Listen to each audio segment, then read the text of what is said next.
Hai semua, apa khabar? Sekali lagi saya Mahadewan, seorang peguam beramal di Tentuan J. Harina Jamil.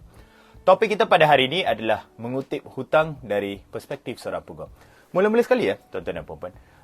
Topik kita pada hari ini adalah lebih tertumpu kepada orang awam ataupun peniaga kecil-kecilan. So, sebolehnya saya akan cuba memberikan beberapa tips ataupun beberapa teknik yang kamu boleh gunakan jika kamu ada hutang lapuk ataupun hutang lama yang tertunggak yang kamu ingin tuntut semula dan sebagainya. Tapi saya akan lebih cenderung untuk menumpu kepada amount yang kecil. Kita tak sebut pasal amount yang besar, kita lebih tertumpu kepada amount yang kecil dalam topik kita pada hari ini.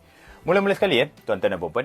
Jika ada hutang, jika seseorang ni ada berhutang dengan kamu dan jumlah hutang terkumpul adalah kurang daripada RM5,000, kamu boleh membuat tuntutan menerusi mahkamah. Ataupun kamu boleh pergi ke mahkamah membuat tuntutan menerusi mahkamah tuntutan kecil. Ini adalah mahkamah magistrat. Dan di mahkamah tuntutan kecil ini, kamu dibenarkan untuk membuat tuntutan secara terus-menerus. Maksudnya, kamu tak perlu lantik peguam. Maksudnya, kamu tak ada keperluan untuk lantik peguam. Kamu boleh pergi, kamu boleh isi borang, kamu boleh dapatkan prosedur. Tapi prosedur dia saya nak maklumkan, biasa saya rasa ada ramai di luar sana ada menyebut mengenai tuntutan kecil, tapi prosedurnya tidaklah semudah apa yang kamu sangkakan sebab ianya adalah tuntutan sivil. Bila tuntutan sivil, dia ada keperluan dokumentasi dan sebagainya. So, kamu boleh membuat tuntutan kecil ini. Dan apa yang kamu boleh buat, tips yang penting untuk kamu perlu tahu, kamu pergi ke mahkamah yang berhampiran dengan kamu berjumpa dengan kaunter pendaftaran dan sebagainya, kamu tanya atau kamu boleh tanya kepada interpreter, kamu tanya, okey, saya nak buat tuntutan kecil, adakah saya dibenarkan, apa prosedur dia? Pada kebanyakan masa, orang-orang di mahkamah ini sangat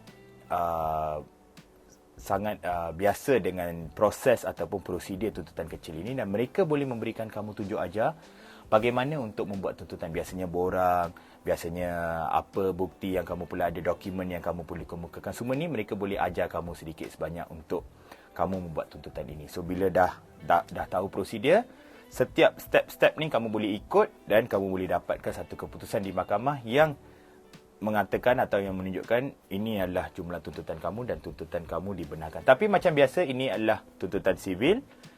Beban pembuktian adalah pada kamu. Kamu kena buktikan bahawa tuntutan ini adalah benar. So, maksudnya kamu tak boleh pergi ke mahkamah kata si Polan ni ataupun individu ini hutang saya sebanyak jumlah sedemikian banyak dan saya nak duit saya.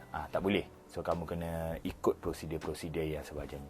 Dan poin kita yang kedua, katakan sekarang ni tuntutan kamu ni telah lebih daripada RM5,000. Maksudnya, kamu tak boleh lagi pergi ke mahkamah tuntutan kecil. Kamu kena melantik peguam pada kebanyakan masa. So, bila kamu nak jumpa peguam ni, soalan pertama yang peguam akan tanya kamu bila kamu pergi adalah, apa bukti dokumentasi yang kamu ada? Bagaimana kamu boleh membuktikan bahawa individu ini benar-benar berhutang dengan kamu? So, sebelum kamu berjumpa dengan peguam, kamu kumpul dulu semua bukti yang kamu ada. WhatsApp diterima, transaksi bank diterima, saksi orang awam ataupun mana-mana individu yang menyaksikan transaksi antara kamu dan individu yang berhutang dengan kamu pun diterima. So, ini adalah contoh beberapa jenis bukti yang boleh diterima pakai di mahkamah. So, bila dah tahu apa yang boleh diterima pakai, sekarang ni apa yang kamu perlu buat? Kamu kumpul dulu bukti. Memang individu ni ada berhutang dengan kamu. So, kamu kumpul bukti, kamu pergi kepada peguam dan biar peguam menasihati kamu sama ada bukti yang kamu kemukakan ini adalah memadai atau tidak. Tapi jika kamu tidak ada bukti, kamu menghubungi peguam, lepas tu peguam akan tanya kamu balik benda yang sama dah 2 kali. Maksudnya kamu jumpa peguam, kita efisien, kita efektif. Kamu dah jumpa peguam, kamu dah standby semua. Kamu kata, tuan, individu ni berhutang dengan saya sebanyak ni, ini adalah bukti yang saya ada. Berapa yuran peguam, berapa lama kita boleh selesaikan kes ni. Ini adalah contoh bagaimana kamu boleh meneruskan kes kamu. Tapi paling penting, sebelum jumpa peguam, tolong dapatkan bukti. Kalau tidak ada bukti, jangan reka bukti. Ini adalah salah satu isu yang kamu perlu tahu. Jangan reka bukti. Kamu berjumpa dengan peguam, dapatkan nasihat daripada peguam, apa yang kamu boleh buat seterusnya. Dan poin kita yang seterusnya, ini saya rasa ramai yang kurang sedar. Okey, bila saya bagi contoh, sekarang ni katakan ada individu ini hutang kamu RM20,000. Kamu jumpa peguam. Peguam akan membantu kamu memfailkan satu tindakan di mahkamah, mengatakan individu ini berhutang dengan kamu sebanyak RM20,000 dan semua bukti akan dikemukakan di mahkamah.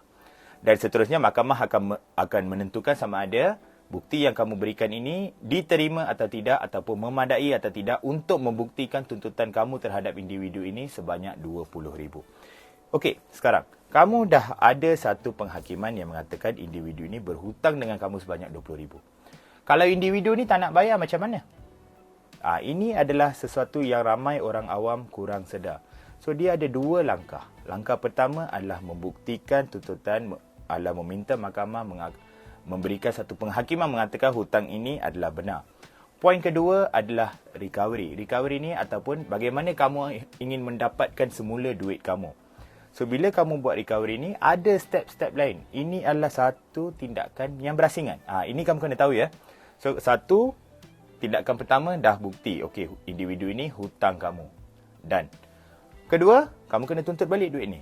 Itu kamu kena filekan lagi satu tindakan. So, ini adalah sesuatu yang kamu harus mengambil kira. Jangan sampai satu tahap, kamu dah ada penghakiman mahkamah kata individu ni hutang kamu. Tapi, tindakan seterusnya, tindakan recovery ni kamu tak fikir.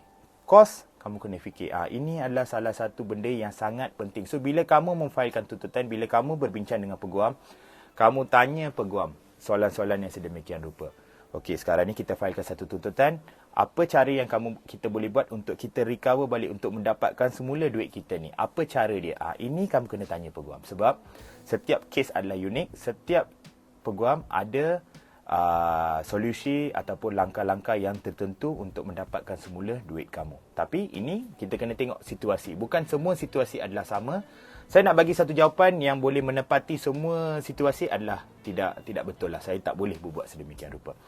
Poin saya yang seterusnya untuk hari ini adalah ramai yang ni saya tengok ni, bila ada kes hutang ni, ramai yang lebih cenderung untuk membuat laporan polis. Mereka pergi ke balai polis, mereka membuat satu laporan polis mengatakan individu ini berhutang dengan kamu. Kamu kena tahu ya, pada kebanyakan masa, hutang adalah tindakan yang berbentuk sivil. Tidak ada elemen penipuan, tidak ada elemen yang mengelirukan ke apa ke, tak ada. Pada kebanyakan masa, individu ni berhutang dengan kamu tapi mungkin tidak ada keupayaan untuk membayar semula jumlah tersebut. Dan kamu nak pergi buat laporan polis. Apa yang akan berlaku pada kebanyakan masa di balai polis, pegawai penyiasat akan menasihati kamu untuk mengatakan ini adalah satu kes sivil, kamu pergi teruskan tuntutan kamu di mahkamah. So, jangan kamu beranggapan bahawa bila kamu buat laporan polis, polis akan memaksa individu ni untuk membayar hutang kepada kamu. Bukan ya. So, kamu kena tahu pasal isu ini ya. So, jangan kamu mengambil jalan mudah ataupun kamu berpendapat bahawa saya dah buat laporan polis. So, bila saya dah buat laporan polis, polis akan pastikan dia ni membayar hutang saya ataupun individu ni akan dihukuman masuk ke dalam penjara. Tidak ada ya. Tidak ada istilah sedemikian rupa. Polis boleh mengambil tindakan jika ada elemen jenayah, jika ada unsur penipuan dan sebagainya. Tapi ini bergantung kepada siasatan pegawai penyiasat. Ini kita kena tahu. Pada kebanyakan masa, individu yang berhutang ni bukan niat dia nak menipu, tapi mungkin tidak ada duit, mungkin ada masalah lain, kita tak tahu. Saya pun tak boleh buat spekulasi. Tapi pada kebanyakan masa, laporan polis adalah sesuatu yang tidak tepat untuk kamu buat. Ini kamu kena ingat. Sekian saja daripada saya. Semoga apa yang saya sampaikan hari ini dapat sedikit sebanyak membantu tuan-tuan dan puan-puan untuk menentukan hala tuju kes tuan-tuan dan puan-puan bila ingin mengutip hutang lama-lama ataupun kamu ingin meneruskan tindakan undang-undang sibil. Sekian saja daripada saya. Semoga apa yang saya sampaikan hari ini dapat sedikit sebanyak membantu tuan-tuan dan puan-puan. Semoga kita berjumpa lagi dalam episod yang akan datang. Terima kasih.